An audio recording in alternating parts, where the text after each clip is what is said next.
Vamos a ir a la palabra de Dios y vamos a mirar en esta tarde acerca del ánimo. Algunas de las cosas que podemos estar nosotros hoy día teniendo en cuenta en nuestras oraciones y salvando las distancias y el poco conocimiento que tenemos de algunas de las cosas que pasan. Orar por la iglesia del pastor MacArthur, por ejemplo, es una buena cosa. Al parecer, las últimas noticias son que tienen permiso hasta el 2021 libre de reunión.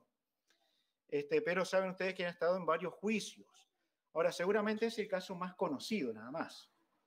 Debe haber otras iglesias que también tienen esta dificultad en diferentes lugares del mundo. Y ya sea por las leyes, ya sea por lo que está ocurriendo realmente en el país, que no lo entendemos todo, nuestros hermanos allí han decidido tener sus reuniones. En nuestro país no estamos decidiendo eso. En el contexto que estamos, parece mejor no tenerlo. Sin embargo, oremos para que nuestros hermanos permanezcan fieles como nosotros queremos serlo aquí en nuestro país. El ánimo es algo que es inherente al ser humano. En alguna medida es lo que puede ayudarnos, bueno, una gran medida, lo que nos puede ayudar o lo que nos puede destruir. Está en nosotros y necesitamos tratar con eso también. Cuando una persona se convierte a Cristo, ese es el momento en que comienzan a controlarse las cosas en su vida. Y todos hemos experimentado esto, los que somos creyentes. ¿Por qué? Porque había áreas de nuestra vida que tenían una debilidad que era muy grande, muy tremenda, que sin embargo, cuando conocemos a Cristo, comienza eso a ponerse en un sitio justo. No perfecto.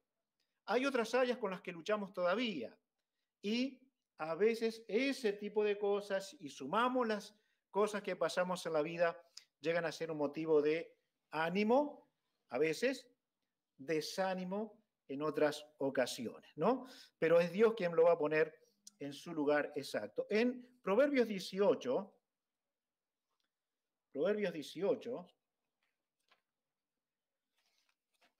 aquí encontramos dos áreas, digamos, de ese ánimo que el hombre tiene. 18, versículo 14. 18:14. Dice, el ánimo del hombre soportará su enfermedad, mas ¿quién soportará al ánimo angustiado? Así que encontramos dos cosas aquí que se refieren al ánimo. Una persona enferma, una persona en pruebas, una persona en luchas, que según el ánimo que tiene, esa persona va a estar fuerte delante de esas condiciones que se le han presentado. Bueno, tenemos muchos ejemplos en la vida. Podemos recordar en nuestro caso como iglesia a nuestra hermana Mari Cabral, por ejemplo, ¿no? Que sufría y mucho, pero también en muchísimas ocasiones en el sufrimiento tenía una sonrisa para dar. Su ánimo era distinto. Y no deberíamos decir que solamente tiene que ver con cómo ha nacido. No tiene que ver solo con eso. Hay personas que tienen un espíritu muy lindo, aún son incrédulos, pero tiene que ver con la confianza en Dios, con mantenerse en el Señor. La segunda parte entonces de este versículo dice, ¿mas quién soportará el ánimo angustiado? Bueno, no siempre es sencillo ver a una persona con un desánimo profundo. Algunas personas podría decirse que siempre tienen un ánimo angustiado, un ánimo enfermo, que se acostumbran a vivir así y si lo llevamos al plano como lo habla el mundo, parece que ni Dios lo saca de ese lugar. Sin embargo, dicen ser cristianos. Por lo tanto, sí en la Escritura vamos a encontrar que el Hijo de Dios no siempre vive con un ánimo en una medida y hacia arriba, no siempre, pero no puede quedarse en un ánimo abajo. Como también no puede quedarse en un ánimo siempre eufórico porque las cosas no siempre son como uno desearía. En el capítulo 28, en Proverbios 28, el versículo 25, también es una oposición de actitudes. el altivo de ánimo suscita o levanta contiendas, mas el que confía en Jehová prosperará. Así que ahora encontramos también dos personas, ¿no?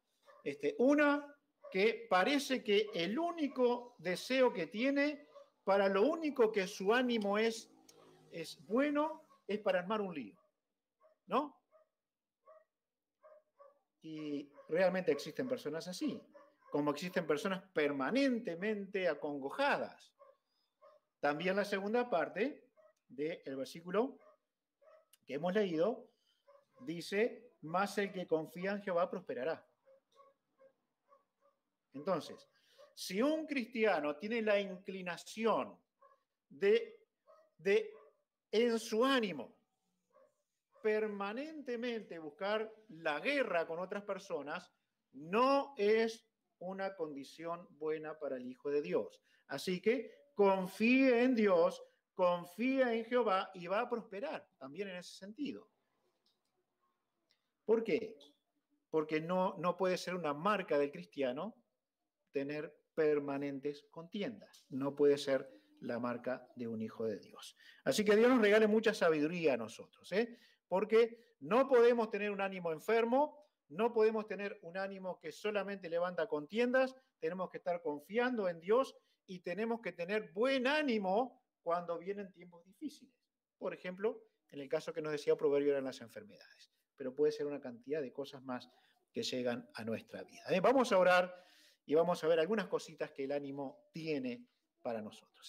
Vamos a orar. Padre, gracias por este momento que podemos mirar a tu palabra. Realmente anima nuestras almas, nuestros corazones. Dependemos de Dios y dependemos de ser serios con nuestra obediencia a tus mandamientos para estar animados.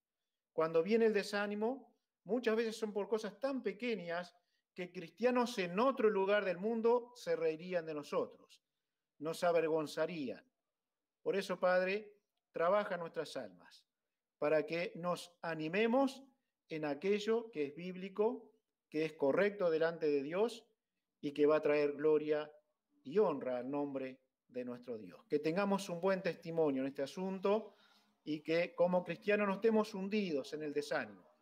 Por el contrario, que estemos confiados permaneciendo en ti. Oramos en el nombre del Señor Jesús. Amén. Bien, algunas cosas que podemos mirar entonces en cuanto al ánimo, y la primera es que el ánimo es influenciable. El ánimo es influenciable. Cuando miramos el anterior pasaje de 28-25, ¿no? Podríamos llamarle el extremo de la violencia.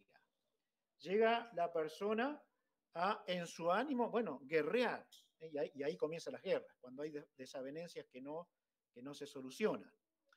El ánimo es influenciable, lo es para bien y lo es para mal. Ustedes recuerdan todos los audios que hemos estado escuchando acerca de Job. Bueno, si fuéramos Job, ¿no? ¿Qué ánimo nos hubiera traído esa gente, esos amigos, entre comillas, que estaban al lado de nosotros? Pero miren, en Hechos capítulo 14. Hechos 14. Tenemos un ejemplo bien práctico en la Escritura. 14, el versículo 2. Pablo estaba predicando junto con Bernabé en Iconio y muchos de allí creyeron, pero hubieron quienes no creyeron al Evangelio. Miren el versículo 2. Mas los judíos que no creían excitaron y corrompieron los ánimos de los gentiles contra los hermanos. Así que somos influenciables. El ánimo es influenciable. Va a depender de las cosas que estén en torno a nosotros, cómo las vamos a recibir, pero en este caso la influencia era para mal. No había un acuerdo con la fe que se predicaba. ¿Y qué hicieron? ¿Qué idea tuvieron los incrédulos entre los judíos? Bueno, vamos a agarrar a estos que están acá, les vamos a llenar la cabeza y vamos a tratar de ganar el ánimo de ellos para que vayan en contra, ¿no? Influenciaron, tuvieron una muy mala actitud ante lo que hoy se le llamaría tolerancia, ¿no? Tolerancia. Bueno, el mundo va a ser intolerante con el cristianismo. Esto no es misterio, ¿no? Ellos que reclaman la tolerancia van a ser totalmente intolerantes con el cristianismo. ¿Por qué? Porque el cristianismo se planta firme en lo que cree. Y ellos lo pueden tomar como una opinión, pero ¿cómo lo toman? Como una ofensa. Pobre, ¿no? Así que van a venir con violencia contra el cristianismo. Pero en este caso ocurrió así, y estas personas necesitaron de una influencia mejor. Fue que Pablo y Bernabé tuvieron que quedarse en aquel lugar para causar esa influencia, y un poquito más adelante, en el versículo 22, ellos anunciaron el Evangelio y con el tiempo volvieron otra vez, y miren el 22, confirmando, 21, y después de anunciar el Evangelio a aquella ciudad y de hacer muchos discípulos, volvieron a Listra, a Iconio, que era donde estaban, y a Antioquía, confirmando los ánimos de los discípulos, exhortándoles a que permaneciesen en la fe y diciéndoles, es necesario que a través de muchas tribulaciones entremos en el reino de Dios. Y aquí nosotros podríamos decir, mirá qué ánimo que le estás dando Pablo a estos cristianos, ¿no? Les está diciendo que lo que les espera son tribulaciones. Pero ¿saben qué? El decir la verdad anima, porque nos hace pensar que vamos a tener que enfrentarnos con eso y tenemos herramientas para hacerlo. ¿Qué tal si nos llegara de sorpresa, no? Bueno, aquí Pablo predicó el Evangelio, se convirtieron, estuvieron con ellos, salieron del lugar y volvieron, y dice aquí claramente, ¿no? Que ellos estaban confirmando los ánimos de los discípulos. En medio de las pruebas, en medio de las tribulaciones, el Hijo de Dios necesita quien le influencie para un buen ánimo, para tener un buen ánimo. A veces las personas sufren y lo que hacemos es acusarle por las razones que sufre. Y a veces no son esas las razones las que pensamos que son. A veces pensamos que el otro está padeciendo un castigo, pero es una prueba, como el caso de Job. Ellos debían animar a Job, no hundirlo como lo estaban haciendo. Los cristianos, los creyentes, necesitamos acercarnos al que sufre para traerle un consuelo, un ánimo, que sea positivo, no acercarnos para mal, sino para bien. Y aun cuando la causa fuera pecado, aun cuando la causa fuera pecado, el Hijo de Dios tiene la responsabilidad de llevar a esa alma cristiana al arrepentimiento y animarle para que eso ocurra. Así que no nos salvamos de influenciar positivamente con los hijos de Dios siempre. Siempre debe ser así. También podemos ver que el ánimo se mantiene por tener metas. Tener metas, ¿no? Bueno, este ánimo, alcanzar, perdón, ánimo dije, este año, alcanzar algunas metas probablemente haya sido un poco más difícil que los años anteriores, no sabemos cómo serán los próximos años. Pero, por ejemplo, los estudios se quedaron medio estancados, ¿no? Los trabajos también, en muchos casos. Bueno, ¿qué ánimo se puede tener cuando no se visualiza una meta más clara? Sin embargo, para el Hijo de Dios siempre hay metas. Siempre hay cosas que pueden comenzar para terminar. Siempre hay. El cristiano, aún preso, tiene metas. Aún preso tiene metas. Preso por ser cristiano. Y aún preso por otras cosas también tendría que tener metas. ¿Sí? Bueno, hermanos, las metas van a mantener nuestro ánimo. Si yo no sé qué va a ser de mí mañana, en realidad no lo sé, pero no planifico nada para mi mañana, me voy a encontrar con que no sé qué voy a hacer.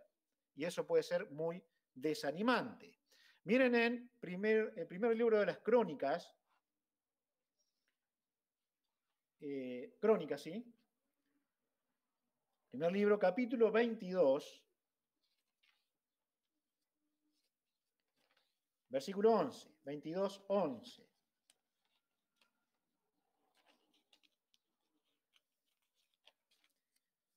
Dice así, algunos versículos adelante. Ahora pues, hijo mío, Jehová esté contigo. Está hablando David a su hijo Salomón. Y seas prosperado y edifiques casa a Jehová tu Dios como él ha dicho de ti. Y Jehová te dé entendimiento y prudencia para que cuando gobiernes a Israel guardes la ley de Jehová tu Dios. Entonces serás prosperado si cuidares de poner por obra los estatutos y decretos que Jehová mandó a Moisés para Israel. Esfuérzate pues y cobra ánimo, no temas ni desmayes. He aquí, yo con grandes esfuerzos he preparado para la casa de Jehová 100,000 talentos de oro, lo describe, versículo 15, tú tienes contigo muchos obreros, canteros, albañiles, carpinteros y todo hombre experto en toda obra. Bueno, David se comportó como un buen padre, al menos para este asunto, para con su hijo Salomón. Él no podía edificar la casa, era su meta. Y Dios propuso otra meta para David. ¿Cuál era? Tu hijo va a edificar mi casa, porque tú eres hombre de guerra, hombre de sangre.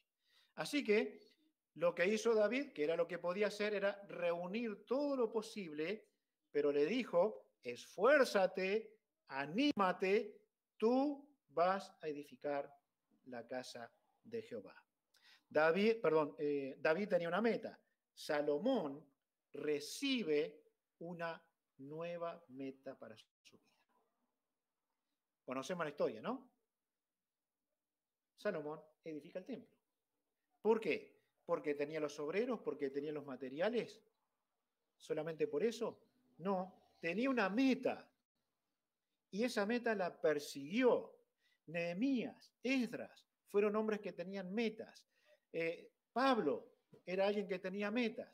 Él se disponía en el futuro, que era lo que iba a hacer para Dios, y lograba hacerlo con el permiso de Dios. Por lo tanto, David puso una meta ante su hijo y le animó para que llegara a esa meta. Y fue, por supuesto, una gran meta. Busquemos en Santiago 1.8. Santiago 1.8. Si alguien lo tiene, por favor, después lo vamos a leer. Le voy a leer Deuteronomio 31:23. Dice así, y dio orden a Josué, hijo de Nun, este es Moisés, y dijo, esfuérzate y anímate, porque tú introducirás a los hijos de Israel en la tierra que les juré, y yo estaré contigo. Ahora encontramos a otro líder esforzando, animando a aquel que iba a quedar como líder, a Josué. Había una meta. Moisés no pudo cumplirla. Él pecó, no pudo introducir a Israel a la tierra prometida. Josué lo iba a hacer. Así que le planteó el panorama y le dijo, anímate, esfuérzate, tú vas a introducir al pueblo a la tierra prometida. ¿Recordamos qué fue lo que pasó? Josué introdujo a Israel a la tierra prometida. ¿Solamente por el pensamiento de Moisés? No. Josué se planteó una meta delante de Dios, en obediencia a Dios, entrar a este pueblo a la tierra prometida. Si alguien tiene el versículo que les dije recién, era Santiago 1.8, ¿alguien puede leerlo bien fuerte? Tal vez no va a salir en los... El hombre de doble ánimo es inconstante en todos sus caminos. Muy bien, simple. Este es Santiago, está aconsejando a la iglesia. Entonces, cuando nos examinamos a nosotros, tenemos que decir, si mi ánimo es doble, si hoy estoy bien, mañana estoy mal, si hoy tengo ganas de hacer cosas, mañana no, probablemente sea que no hay ninguna meta delante de mí. No me he planteado nada. Nada en la vida cristiana, nada para el día, nada para mañana, nada para este año. Entonces, así sí es muy fácil de caer, porque no hay planes. No quiere decir que planeamos y todo lo que planeamos lo vamos a hacer, pero la Biblia nos invita a planear nuestra vida. Los jovencitos tienen estudios, tienen que plantearse hasta dónde van a llegar. Y en este tiempo, cuanto más lejos lleguen, mejor. Los más grandes tienen tareas, tienen su hogar, tienen bienes, tienen tareas cristianas. Todo eso tiene que ser puesto como una meta, porque hay algo para alcanzar. Y si no tengo nada para alcanzar, no voy a tener ganas de nada. ¿Mm? Ahí es donde fallan tantas personas porque no miran a razones de vida que deben ser nuestras metas. Hay metas acabadas que deben estar delante de nosotros. Ponga metas delante de usted. También el ánimo se contagia, entre comillas, se contagia. El virus se contagia. El ánimo no tanto. El desánimo sí, pero el ánimo pareciera que es más difícil todavía. Así que cristianos, despertemos a esto. Filipenses 1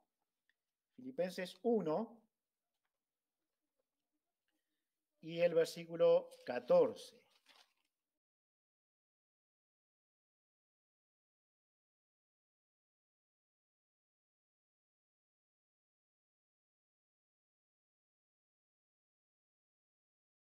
Bien, vemos que el ánimo es fruto del perdón, dentro de muchísimas cosas que podríamos ver.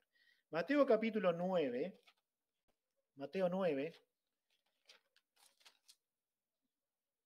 encontramos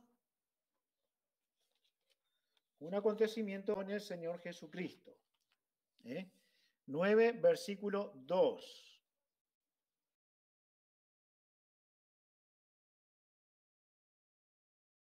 Y lo hemos visto a esto cuando hablamos de Jesús como Dios, creo que hace un par de sábados atrás.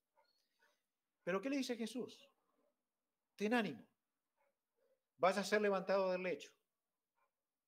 No, tus pecados te son perdonados. No hay nada que detenga el ánimo creciente de un hijo de Dios como lo hace el pecado. Y a no ser que nuestra conciencia esté quemada acerca del pecado, el Hijo de Dios no marcha bien cuando está en pecado. No puede marchar bien, no puede funcionar bien. Por lo tanto, esta persona es un ejemplo también de la vida sin Cristo y, ¿por qué no?, en alguna porción de nosotros mismos. Tus pecados te son perdonados. Ten ánimo. Y esto es la experiencia de los hijos de Dios. Cuando pedimos perdón, si esto ocurre con alguna persona, cuando pedimos perdón a Dios y cuando confiamos en lo que Dios dice, tus pecados te son perdonados, Hijo de Dios, hay un ánimo que se renueva, porque hay perdón. Y aunque todo esté mal, el perdón ha llegado. Así que ahora está bien, aunque todo esté mal, porque hay ánimo cuando Dios perdona al pecador. Un poquito más adelante, 9:22, dice así: pero Jesús, volviéndose y mirándola, dijo: ten ánimo, hija, tu fe te ha salvado. Y la mujer fue salva desde aquella hora. Esta salvación probablemente se está refiriendo no a la salvación del alma, sino a la salvación del mal que estaba viviendo. Sin embargo, es una figura para la salvación del alma. No hay alma salva sin perdón de pecados. Ten ánimo, serás salva de este azote. Hijo de Dios, ten ánimo cuando confiesas tus pecados, porque hay perdón, conforme a la Escritura, en la sangre del Señor Jesucristo. Sí, vamos a ver, Santiago 4, 8 al 10. Ahí está, sí, 8 al 10. Dice: acercaos a Dios y Él se acercará a vosotros. Pecadores, limpiad las manos, y vosotros, los de doble ánimo, purificad vuestros corazones. Los de doble ánimo, purificad vuestros corazones. Afligíos y lamentad y llorad. Vuestra risa se convierta en lloro y vuestro gozo en tristeza. Humillaos delante del Señor y Él os exaltará. Acá la Biblia habla a los hijos de Dios. El perdón, la limpieza es absolutamente necesaria para tener ánimo.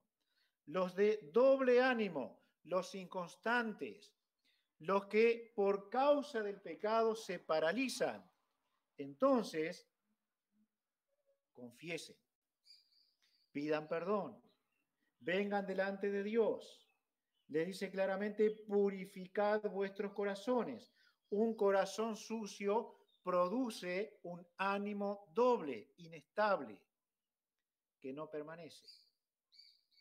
Y es tremendo como dice aquí, ¿no? Porque nos pide que nos aflijamos, que lamentemos, que lloremos, porque el pecado debería producir eso, por mínimo que pudiera ser. ¿Por qué? Porque Cristo vino a morir por eso. Y osamos pecar delante de Dios. Así que el ánimo es fruto del perdón. Cuando Dios perdona, el corazón se anima en él. Todos los extremos son malos.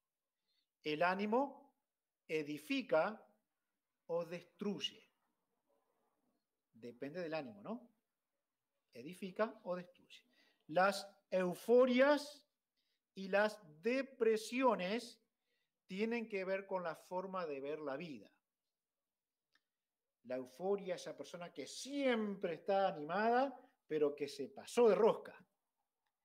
La depresión, el que no tiene ningún ánimo y se pasó de rosca también.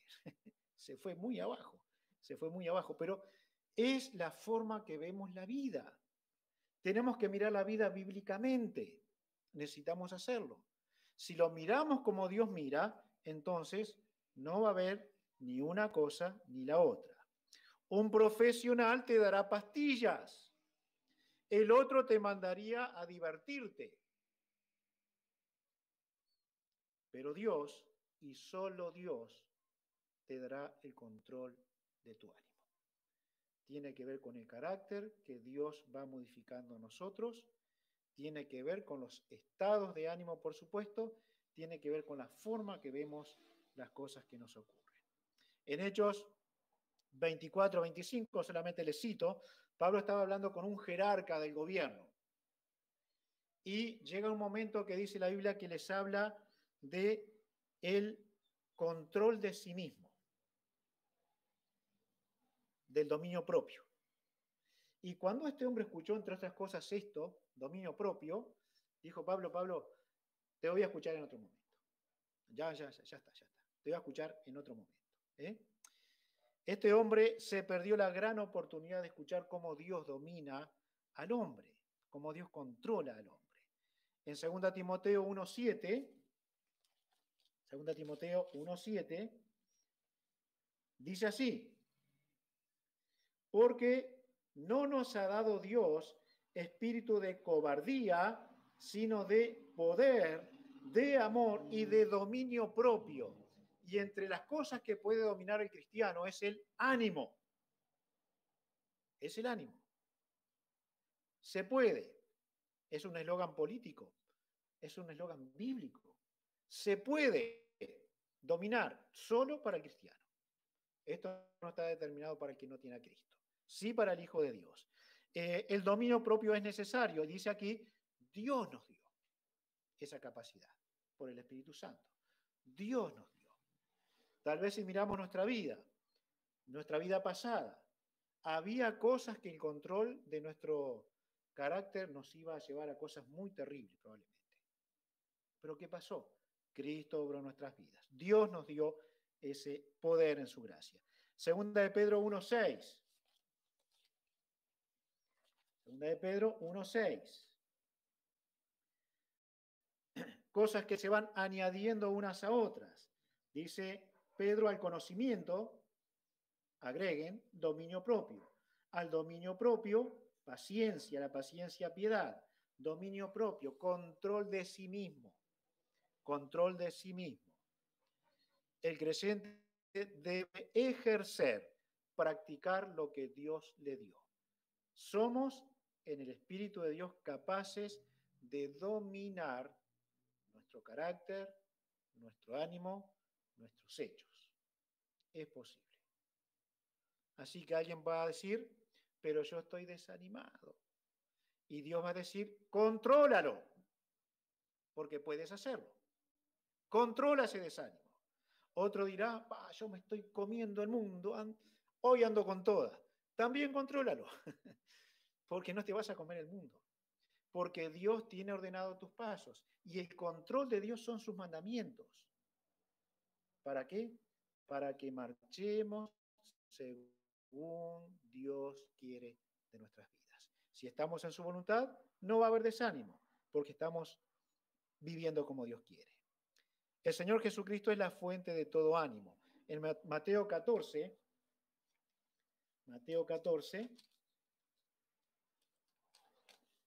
versículo 27. Había una tempestad en el mar. La pequeña embarcación se estaba por hundir y de pronto alguien se aparece caminando sobre las aguas. ¿Se acuerdan de eso?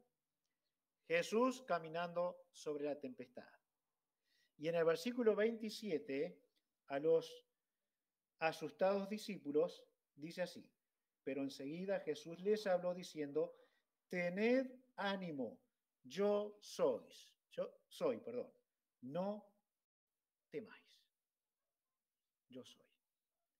Si más a menudo escucháramos esto, no porque no lo diga, es que no lo escuchamos.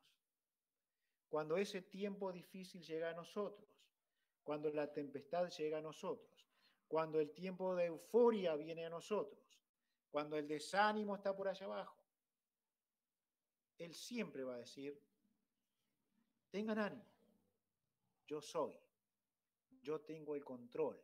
Aquel Jehová de los primeros capítulos de la creación y la formación del pueblo de Israel es el mismo de ahora. Y Él seguirá diciendo para todos sus hijos, tengan ánimo, yo soy. Él es la fuente de todo ánimo para el Hijo de Dios. Así que si buscamos el ánimo en otras cosas, va a haber fracaso.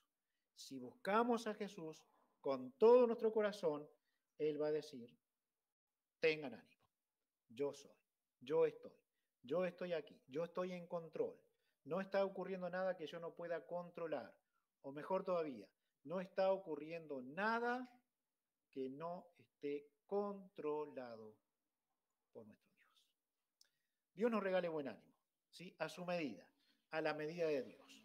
Dios permita que seamos quienes transmitimos un ánimo que otros no tienen y que ellos aprendan a cobrar ánimo porque nosotros lo vamos a precisar.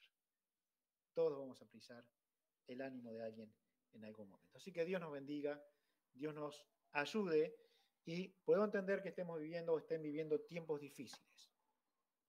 Eso es entendible perfectamente. Lo que la Biblia no nos da a entender es que un cristiano puede estar desanimado en ese tiempo. Cobren ánimo, cobremos ánimo, tengamos ánimo. Jesús está por nosotros y con nosotros. Vamos a orar. Dios le bendiga a cada uno. Tengamos una gran semana y mañana sea un buen día para todos nosotros en el tiempo de elecciones. Oremos al Dios de los cielos por nuestros gobernantes y por el futuro intendente en nuestra ciudad. Digo intendente porque es el cargo. Puede ser intendente o mujer intendente. Vamos a orar a nuestro Dios. Gracias, Padre, que tú nos bendigas realmente. La gracia de Dios esté con nosotros. Tú sabes cuánto los hombres han luchado contra el pueblo de Dios, cuánto han hecho para que el ánimo de tus hijos decaiga y cuánto siguen haciendo. Y aquí en nuestro país, aunque pareciera que no es tan fuerte, aún así oramos que sean tus hijos los que tienen el control de las situaciones para dar ánimo, porque esa oportunidad es muy común cuando convivimos en trabajos, en estudios con personas que no conocen a Jesús. Oramos a ti que los movimientos que se levantan hoy en contra de Dios tengan su castigo, tengan su disciplina de parte de Dios que podamos verlo, como se oraba allí en el Apocalipsis. Pero al Hijo de Dios, Padre, nos animemos en ti. Podamos animarnos en Cristo Jesús. Podamos ayudarnos mutuamente para estar animados, porque las cosas van a ser mejor. Y esto lo sabemos en la eternidad futura. Gracias que nos has mostrado que el cristianismo va a tener dificultades, va a haber muchas luchas, pero oramos que en medio de ellas tú nos des el ánimo para ser un testimonio de cómo vive un hijo de Dios. Que no avergoncemos el cristianismo, que no avergoncemos a tu pueblo, que seamos fieles a la palabra de Dios y que todo el ánimo que procede de ti llene nuestros corazones. Te adoramos, Señor, y te damos muchas gracias. Bendice a nuestros hermanos que no pudieron llegar por enfermedades, por algunas dolencias. Tú les bendigas, tú les guardes, tú estés haciendo una obra en cada vida, en cada corazón, para que seamos de honra y gloria al nombre de nuestro Dios. Gracias por este tiempo. Oramos en el nombre del Señor Jesús. Amén. Amén.